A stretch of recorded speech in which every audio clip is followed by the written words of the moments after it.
Friends, families, and future clients. Sometimes when we talk about a townhouse subdivision, what comes to your mind is that maliit yan, nasa looban ng location yan, ang dami mong ipapaayos, tapos wala pa yung swimming pool. Diba? Tama? But right now, let me change the way you look at a townhouse subdivision dahil meron ako ipepresent na property located here in Tansa, Cavite na complete deliverables, spacious, may parking, may swimming pool. Tapos yung location niya is 5 minutes from SM Tansa at 1 hour lang from Mall of Asia. With that, let me show you Newville Townhomes. Your dream house made possible by the dependable. Newville Townhomes is located in Barangay San Mayor, Tansa, Cavite along Tansa 13 Martires Road. It is a 14-hectare development with easy access to Manila via Cavitex Road. The best ang location dahil few minutes ka lang from SM Tansa, Robinsons Gentry, and Vista Mall Tansa. Then, 1 hour from MOA. The best din talaga ang design dahil complete finish na ang turnover. Gamit na lang ang kailangan. The best din ang amenities kasi meron tong clubhouse, basketball court, swimming pool, 24/7 na CCTV around the subdivision. This subdivision offers very affordable townhouse packages for Filipino families.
Ipapakita ko naman po yung turnover unit. So ito po yung i-deliver sa inyo kapag na turnover na Astrid model. Ayan po, 3 bedrooms, so toilet and bath, may balcony, may pocket garden, may carport, at may laundry area. Ayan po, yung parking area makikita nyo po cement finish po ang i-deliver sa atin. Yung windows po natin is made up of aluminum sliding window at meron na rin po yung grills, di na kayo magpapagawa. Yung door po natin is made up of metal, steel type na flash door. Pagpasok po natin, ayan, high ceiling po yan. Tapos, yung flooring po natin ay nakatiles na rin po siya ng 40x40.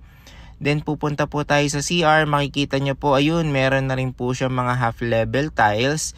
Tapos po, kompleto na rin po siya ng bathroom fixtures. May shower, may lavatory. Ayan, tas papunta po natin dito sa likuran, it's either pwede po natin tong gawing dirty kitchen, pwede po natin i-extend, gawin po natin courtyard. Ayan, maglagay po tayo ng coffee table. Ayun po, may grills na rin yung mga windows natin. Then, naka-sliding windows po tayo na aluminum. Then, let's go. Punta po tayo sa second floor. As you can see, ayun, yung stairs po natin is made up of metal na rin po. Ayan, papanik po tayo sa second floor. So, complete deliverables po talaga itong Astrid model sa Newville Townhomes. Ayan, yung flooring po natin as you can see is made, is naka-vinyl na rin po. So, kumbaga, wala ka nang ipapaayos. Puntahan po natin yung second na CR. Yan, so same appearance lang rin po, naka Almost full tiles po dito sa second floor. Kompleto po ng bathroom fixtures. Then, puntahan po natin yung master's bedroom. Master's bedroom po, ayan, is naka-vinyl na rin. Then, punta po tayo sa balcony. Yung balcony po natin is sobrang maluwag. Maganda po siya maging tambayan. Ayun, meron na rin po siya mga steel railings para for safety. Tapos po, ayan, may mga sliding windows po tayo na aluminum, pati po yung doors. So, may malaki po itong master's bedroom. Punta po tayo dun sa bedroom number 2. Excuse me po. Yung bedroom number 2, ayan po, makikita nyo, naka-vinyl na rin. Then, meron na rin provision for aircon. Then, ito po yung bedroom number 3. Ayan, makikita nyo po, ayun, pwede po natin ipa-extend yan upon delivery.